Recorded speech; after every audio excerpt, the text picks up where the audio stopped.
Hello again, everyone. We are the Vinyl Community Guncles. Good morning, afternoon, evening, night, whatever you're watching this. We're just glad that you are. And today we are going to review the album from the Cocteau Twins called Heaven or Las Vegas from 1990. So, yeah, Craig chose this album, but let's all introduce, I'll introduce all of us. We are the Vinyl Community Guncles. I'm Robert Fitton, along with Richard from Calvin Wazoo, Mike from Hub Tunes, and ladies and gentlemen, the unofficial president of the 4AD fan club, it is Craig from Craig's Vinyl Plethora.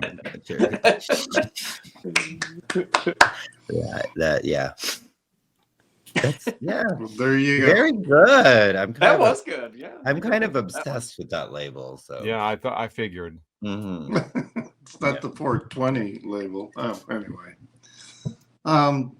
Yes. Thank you for suggesting this, Craig.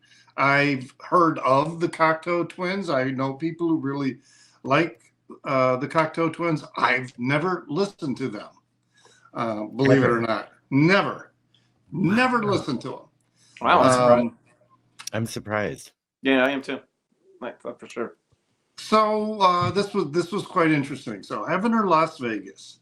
In general, I liked the album, and I think I'd probably go out and find it on CD. I'm not sure.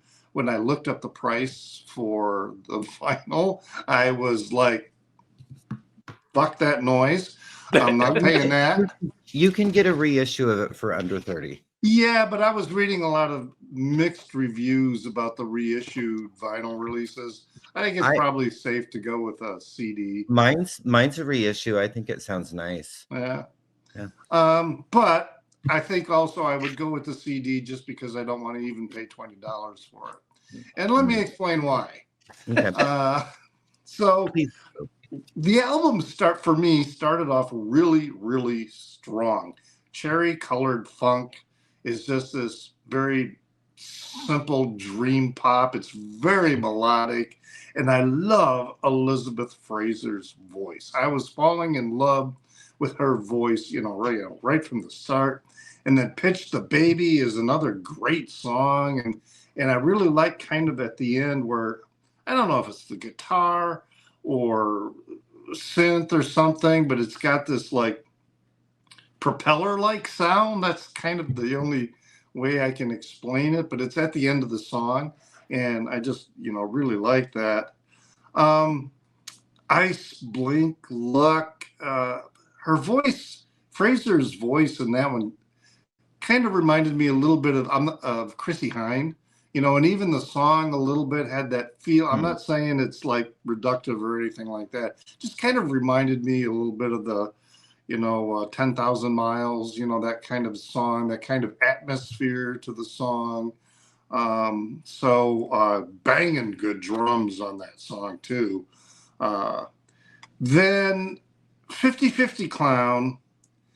I really dug the intro in that song, but then I did not like her voice at all in that song. It was, I don't know, she was singing, like Robert says, she was singing like a woman in the other songs. And now she sounded kind of, I don't know, dollish. And, it didn't appeal to me. The title song, Heaven or Las Vegas, it's honestly, I just felt like it was an okay song. And the musical style, it was starting to get repetitive to me. It wasn't, I wasn't hearing a lot of, dynamic things going on. But then I Wear Your Ring, that brought back some, new feelings, new sounds to it. The layering, the way that she layers lyrics is really interesting. It'd be interesting to see how she would perform that live, because I found apparently some websites that used to have lyrics to the songs, they've been removed, and people were speculating that it was the record company that was doing that. But I did find a few that had it, because she's not always very easy to understand. Yeah. That's She, intentional, though. Yeah, it's intentional. That's intentional. So yeah. most of, well, I guess Well, remind me to kind of go yeah. on to that once 'Cause- we get to me, but it's intentional. Yeah, in her rhythmic delivery of the lyrics at times is really I don't know if asynchronous is the right word, but it's just like different to the rhythm. And It's then very unique. I was thinking that they were like from the continent, and then I looked them up, and no, they're Scottish. So it was like, wow, this is like, because there were a few songs where I wasn't quite sure what she was singing. Fatsa Politic, it was melodic and nice, but kind of so-so to me.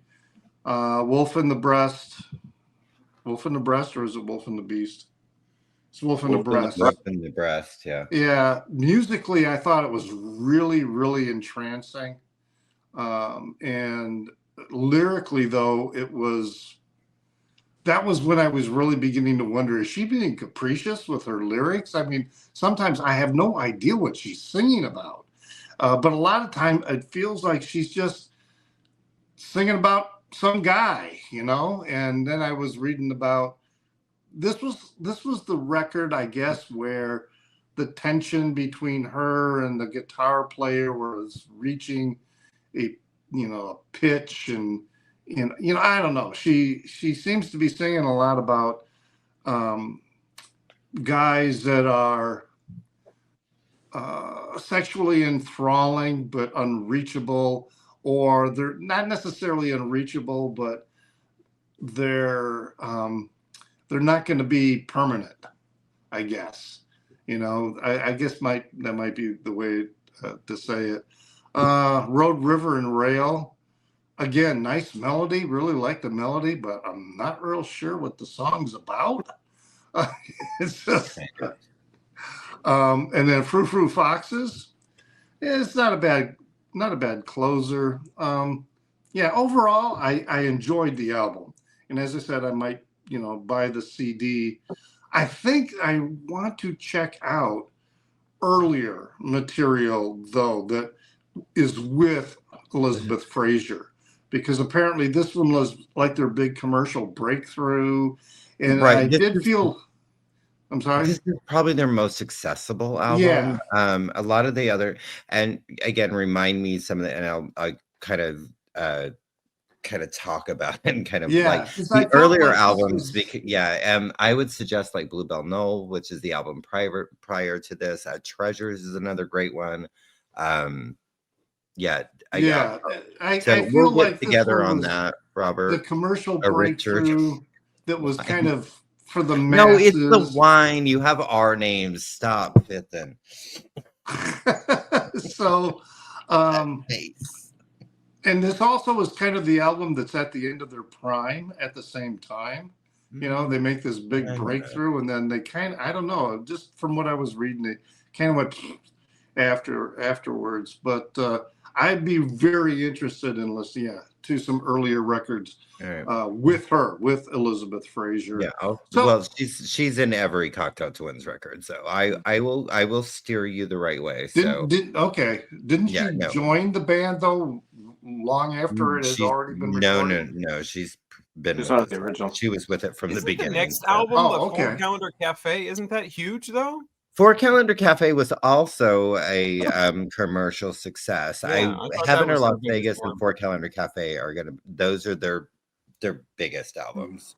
I think Bluebell No would probably be close to that, but commercially wise, those two were the most successful. Okay. So right. Yeah, I enjoyed this one, but I have this like gut feeling. I think I would like some of their earlier material better, and so I'm giving this 3.5 rainbows. 3.5 rainbows from Richard. Mikey, I still don't know what I'm going to talk about. Since we've been listening, I've heard this album hundreds of times. Yeah, I've heard this so many times. This is kind of like the epitome of dream pop. Like if you hear the term dream pop, this album is what they're talking about. Or even for AD Records, this is what their sound is all about. This is definitely probably my favorite record of theirs. I'm not hugely familiar with their whole biography, but Cherry Colored Funk. I've been really struggling with how to describe this record. This record is really difficult to describe. Her vocals are so unique and different. And his guitar work sometimes is really interesting too. It's so strange. They're a very odd, quirky. You got to be in the mood. If you're not in the mood to listen to this kind of music, you're not going to like it. When Craig first picked it, I was like, wow, I haven't listened to that in ages. And I was in the car, and I was a Friday, and I'm coming home from work, and I'm like, oh, I got to look. And I put it on, and I was like, oh, no, I'm in a good mood. It's Friday afternoon. I want to turn this on, and I turned it off. And then the next time I put it on, I wasn't in the mood. It's just it's that atmospheric kind of dreamy, you really have to be in the mood for. Cherry Colored Funk is my favorite song on the record. It's probably my favorite Cocteau Twins song, actually. Pitch the Baby, like the first 4 songs I really dig. The title track, Heaven in Las Vegas, I enjoy it. It's probably one of my favorite songs on the record. But then after a little bit, and maybe it's just the whole sound of it, the whole feel of it, but after about 5 or 6 songs, I'm like, I start to lose my attention span, gets lost. I liked Wolf in the Breast. I really like that. And Road, River, and Rail is also one of my favorite songs on the record. So, I mean, overall, I really dig it. I hadn't heard this record in so long. When Craig picked it, I was like, oh, yeah, I remember that. But it's been a long time since I listened to it. Yeah, and they're so difficult to describe. I'm kind of at a loss for words, you know.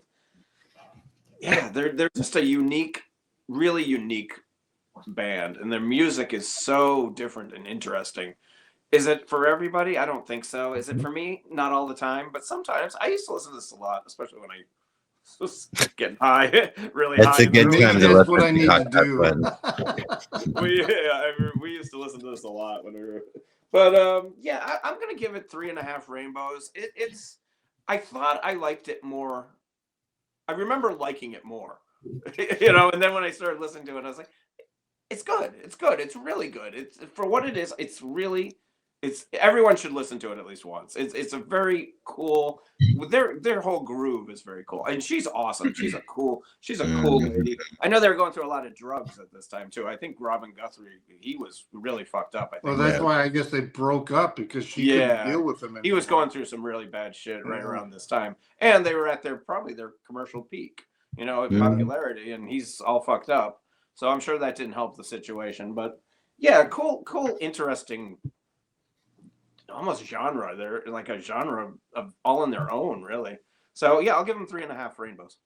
I was reading how they were credited with sort of like introducing dream pop, and shoegaze. You know, they're like the progenitors of that. Yeah, they really are. They've been an inspiration for a lot of artists too. I mean, there's like Weekend has actually sampled them in some of his songs, as well as Susie and the Banshees. So I mean, it's just there's this influence there. But we're gonna let Fithin talk before I ramble on. So yes, we are. Yeah, Micah was right. You have to be in the right mood. It has to be the right setting and situation for music like this. When I first heard it, you know, it was in the middle of the day. You know, we got people trying to go to work later, and it's on, and there's things happening in the house, and that is not the way to listen to this. It's more of the type of thing you want to listen to at midnight, you know, maybe 10 o'clock at night or whatever, when everything's over with and you're not having to think about things that you need to do that day. You can really concentrate on it. Probably maybe even listen to it with headphones, that type of thing. And you could start to figure, you know, get more into some of the intricacies that are going on or whatever. Yeah. But I'm the opposite. I didn't care for the first few songs. It seems like it takes a while to rev up. I really like the Heaven or Las Vegas, the title song. I thought the way that the vocals were produced in that, they kind of sound like ABBA a little bit. And it is just one woman, right? Or is it two? Yeah. No, it's so just Elizabeth. It sounds like two. Yeah. The layering of the lyrics. The layering of her voice. Yeah. Yeah, they layer the voice. It makes it sound like more than one person. And it in Heaven or Las Vegas kind of has an ABBA kind of vocal sound to it.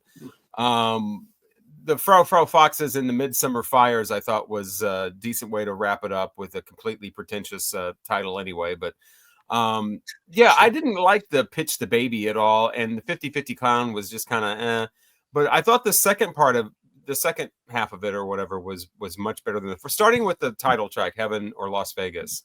Wolf in the Breast was pretty cool. The whole thing with this dream pop stuff is it's kind of hard to pick out individual tracks. Yeah. It just kind of flows into this whole kind of experience. And this is definitely dream pop with a little more emphasis on the pop than a lot of the dream pop that I've heard.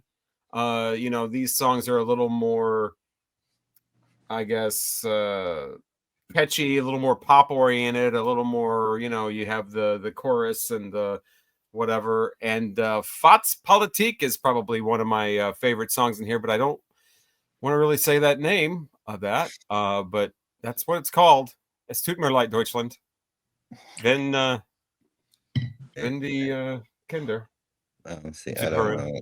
I don't know That's not there. She's a potty mouth. I don't think they actually say that word in the song, though. It's just the title of the song. But yeah. Oh, potty mouth. Yeah, that's a really strong word to use. Not politic, the word that goes before that. Oh, okay. The thoughts. Thoughts. How do we say it? Okay, don't, because apparently it's not. Sorry, German friends. Right, German? Yes, it's German. Okay, I listen. It means cunt. Oh, see you next Tuesday. And cunt politics nice is melodic song. It is. So how many rainbows did you give it? I would give it 3.5. 3.5. That kind of seems to be the trend here. Yeah. All right. So yeah, this and 4 Calendar Cafe, their most successful albums. This is actually their last album on 4AD. The president of 4AD at the time said that this is the best album ever released on the label, and then he dropped them the same year. So I guess there was some goings-ons. They didn't get along with him, and so but it was the manager. The manager did not get from along. What I read, it was the president of the label. It is, but I'm saying they got a new manager, and the president of the label did not get along with the new manager. He didn't get along with the manager, not that. Okay, because I didn't see that. It just said there was some goings-ons. There went some. Yeah, they didn't have a manager at all, and then they got one, and he started making all of these. Okay. Sort of being a manager, basically, and making all these demands, and the record exec was like, or the head of the record label was like, "Yeah, I liked you guys a lot better when you just were your own thing and didn't have this dude that we have to all answer to now." So yeah. So Elizabeth Fraser, like her, like I think like if there's like I hear like voices, like if angels have voices and they're singing, like in my brain, it's like her and Dolly Parton, like that's the voice of angels. So like and there's a few other voices, maybe Karen Carpenter in there, but it's so heavenly and it's exquisite and just flawless and just Kim Carnes, breathtaking. Oh, Kim Carnes, yes, she's voice of an angel with her Betty Davis eyes. Right. Shit, you interrupted. I don't remember what I was saying. Okay, so Massive Attack, Richard, right?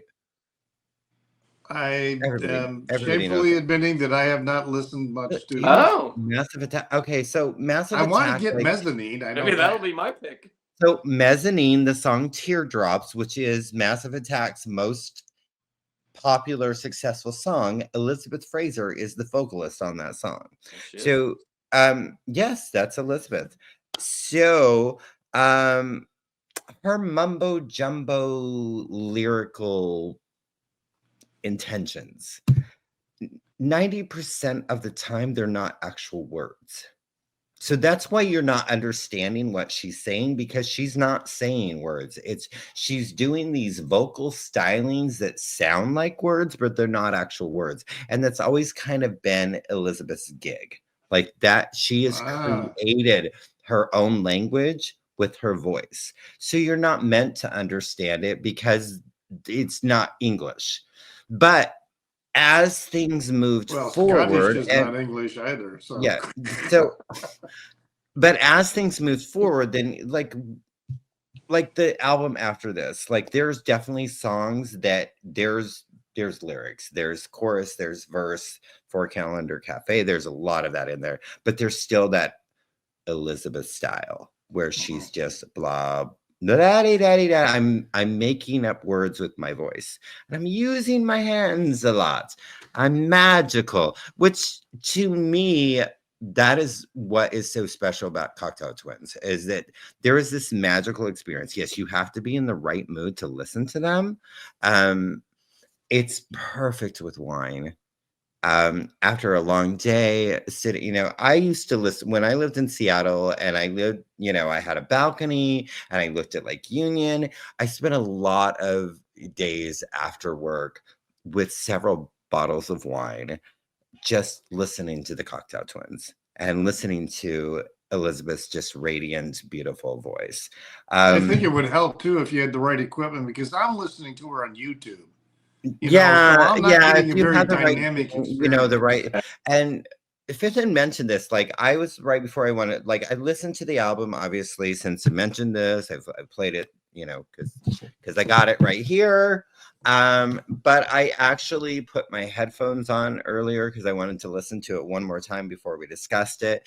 And it's so brilliant, because you have all these and her voice and just all this going on, which is so great. But yeah, this was, so I think I said, but this is the last album on 4AD. Then their final two albums were on Fontana. I almost said Fantana. And then they were done. The first song I ever heard by Cocteau Twins was Ice Blink Luck. And I think it's dreamy. I think it's mesmerizing. There are lyrics we can understand. We're going to burn this madhouse down. Heaven or Las Vegas, the title track. I love Frou Frou Foxes and Midsummer Fires. It's the title. I don't know. I think it ends the album very just kind of in the atmosphere I want it to end in. I Wear Your Ring is another one that I just absolutely adore. But I think a lot of people appreciate Cocteau Twins, but like there's so many people that just don't get it. And you should get it. Especially listen to Elizabeth. Don't try to understand her, because she's not meant to understand. Don't try to, what is she saying? Because she's saying nothing. She's going to throw some words at you every once in a while to confuse you. But yeah, I adore this record. It's not my favorite, but I felt like this was the most accessible one. And I was really curious about what you guys thought. So I go back and forth. Like Bluebell Knoll might be my favorite, but then I say For Calendar Cafe, which is the record after this, because that has, what the fuck is the name of that song? Whatever the name of the song is, it's like one of my absolute favorite Cocteau Twins songs. And I apparently can't think of it right now. Maybe I should slow down on the wine. But I'm giving this record 4.5 rainbows. It's special to me. It is that song and the album that introduced me to the band, thanks to my beautiful friends from Salt Lake City that sent me a mixtape with Ice Blink Luck on it. And that was what got me kind of, when I was in high school, it got me like really intrigued. And honestly, that's what started the obsession with like finding anything or anybody that was on 4AD. Like, I loved that label so much. But yeah, so 4.5 rainbows for me. Give me a moment to do the math in my head. Talk amongst yourself. So 4 Calendar Cafe, you would recommend. I thought I owned. Yeah. Yeah. What so about Blue and Bluebell Knoll? Okay. But there's also a really great greatest hits compilation thing that is up until Heaven. Yeah, I have Vegas. that. Yeah. And what the Top really Heels? What about that one? Topsoil something. Yeah, it's really great. Yeah. I think it's 15. Yeah, it's excellent. Yes. All the way up to this one. Thank you, Robert Stithen. So yeah, I definitely want to check out their earlier material. Yeah, I mean, and it's so like, yeah. And what about some of these EPs like Peppermint Pig? Oh yeah, well, I think I once put that song in one of my favorite songs of a certain year, or something like Peppermint Pig. I love that song. They also do Winter Wonderland and Frosty the Snowman. It's on one of their EPs. They're wonderful. I love their version of Frosty the Snowman and Winter Wonderland. Can't find it. So great, huh? I was looking for that compilation. It's not really on. best. It's not really a best of or anything, but it's just a really good comp of their early stuff. It's a 2-record set. I don't know where it is. That's all I have. I thought I had this on vinyl, but I don't.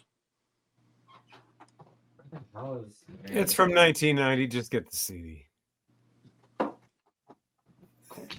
Stars and Topsoil, a collection from 1982 to 1990. I knew I had this somewhere. Yeah, it's great. It's really, really great. And I believe, is Peppermint Pig on this? It's got Pearly Pearly Dewdrops. Oh. Pearly Pearly Dewdrops. Pearly Pearly Dewdrops. And Lorelei. Flip-flops. Caroline's Fingers. Goody Goody Gumdrops from the Ohio Express. Yeah, it doesn't have pepper. Oh, Sugar Hiccup. Sugar Hiccup. Oh, so good. Oh, sorry. Now I'm going to want to listen to this little. All right. So what album are we listening to next? Oh, I'm ready. Mikey. We are going to review World Party, Private Revolution. World Party, Private World Party. From, what year was this? Private Revolution. Their first album, I believe. What is it? World Party, Private what? Private Revolution. They had an album called Dumbo or something like that, right? I almost picked that. That's the only one I know. Yeah, I have a couple of their albums, but I don't have that one. Yeah, this one's good. Fun. Goodbye Dumbo's excellent. All their records are really good. Whatever that one's called. Yeah. What's the single off of this one? It's probably Ship of Fools. Oh, there's a couple. What's the one off of the Dumbo Goodbye or whatever? There was a really box. Huh? Message in a Box. No, that's not the song I'm thinking of. It's their biggest song. It's their biggest tomorrow. I don't want to be in the ship. Is that them? That's not them. No, I need to look this because I am. Yeah. Well, you're going to listen to it, so. I'm going to listen to it, but it's going to drive me crazy because you know what I have in my head? World Shut Your Mouth, but that's not them. That's Julian Cope. That's Julian Cope. And so if I don't get that out of my head, I'm going to think that that's them, and it's not. Well, you should get it out of my head as Electric Light Orchestra. Goddamn, Robert Pippen. Goddamn devil is Ugly Kid Joe. Oh my goddamn gophers digging up the front yard. Where's that from? What happened? So you don't know. All right. So next time we talk to you, we will be playing a game.